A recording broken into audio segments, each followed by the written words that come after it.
This is Zanzibar, and this is the story of the revolution. Visiwa vya Zanzibar ni visiwa vyenye sifa nyingi sana.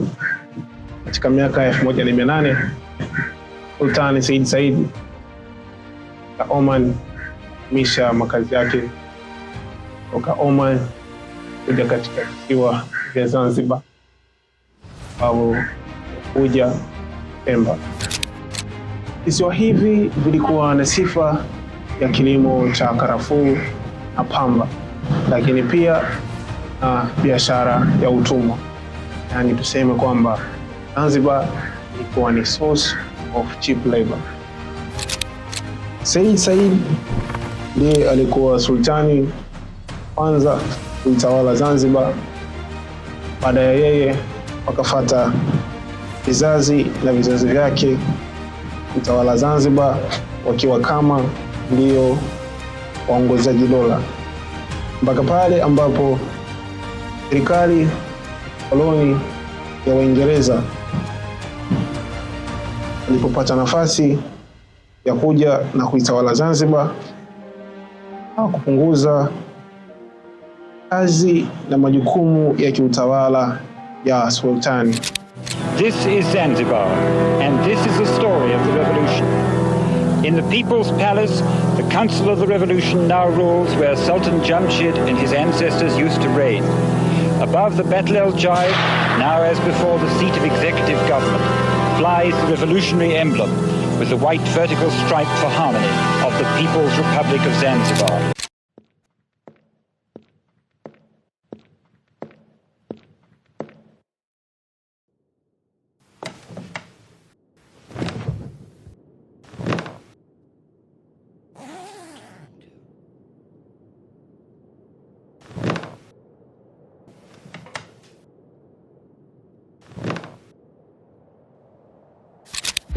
Mnamo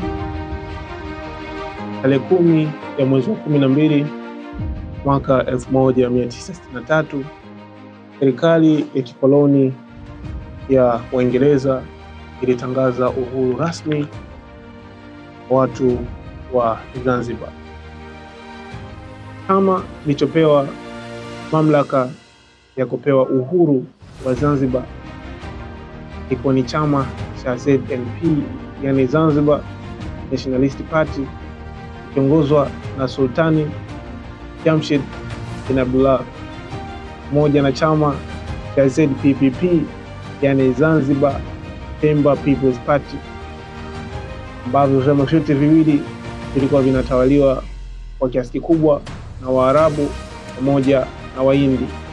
Na hapo ndipo mapinduzi ya Zanzibar yalianza rasmi, sababu bado utawala wa Sultani Jamshid bin Abdullah ulikuwa madarakani. Kama kilichoshinda ilikuwa ni chama cha ZNP, yani Zanzibar Nationalist Party, ilikuwa kinaongozwa asilimia kubwa wa Arabu pamoja na Wahindi, na chama cha ZPPP, yani Zanzibar Pemba People's Party, kiacha chama kilichokuwa kinapendwa na Wazanzibari wengi, chama cha ASP. Na hapo ndipo walipogusa hisia za Wazanzibari wengi na kuamua kuchukua hatua ya kwenda kufanya mapinduzi, kurudisha utawala ulio bora, utawala ambao haubagui, utawala ambao unafuata haki, kwa kujali rika, rangi au asili ya mtu. Card of the Sultan Jamshid at our disposal, together with an armed guard. That big yellow building coming up on our left is the former headquarters of the ZNP, the Zanzibar Nationalist Party, the former ruling party, mixed Arab and African, led mostly by Arabs, now overthrown and declared illegal.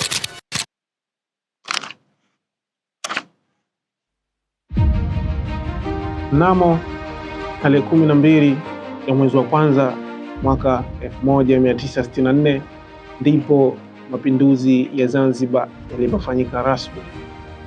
Ejo, this is Lord Accessories. Karibu jipatia urembo kama vile bangiri, pete, micheni, mikufu na kadhalika. Karibu, wanapatikana kupitia namba 0754 73 72 00. Lakini pia Karibu jipatie perfume kali, mabegi kwa bei rahisi, bei sawa na bure kwa namba 0788971852, pale ambapo chama cha ASP kikiongozwa na Mani Abeid Karume pamoja na John Okello, raia mwenye asili ya Uganda, ndipo wakakusanyika kwa pamoja mida ya asubuhi saa 4 kamili kwenda kupambania uhuru wao chini ya uongozi usio wa haki, uongozi wenye kubagua, uongozi unaokandamiza maendeleo ya Wazanzibari.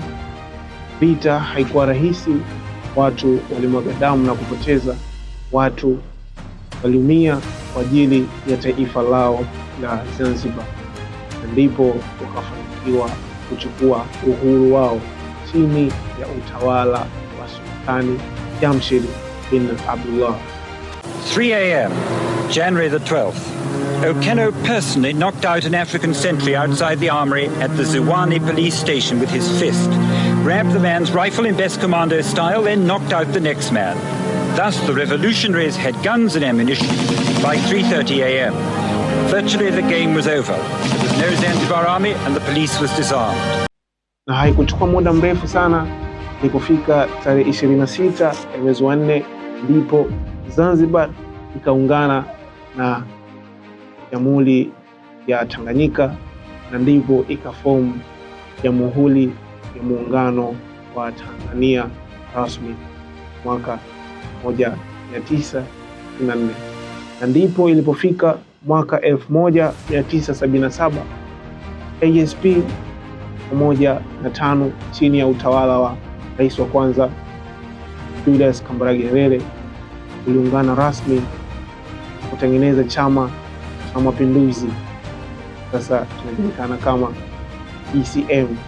Muungano wa TANU na ASP ni muungano wa vyama vikubwa viwili vyenye uwezo na mafanikio,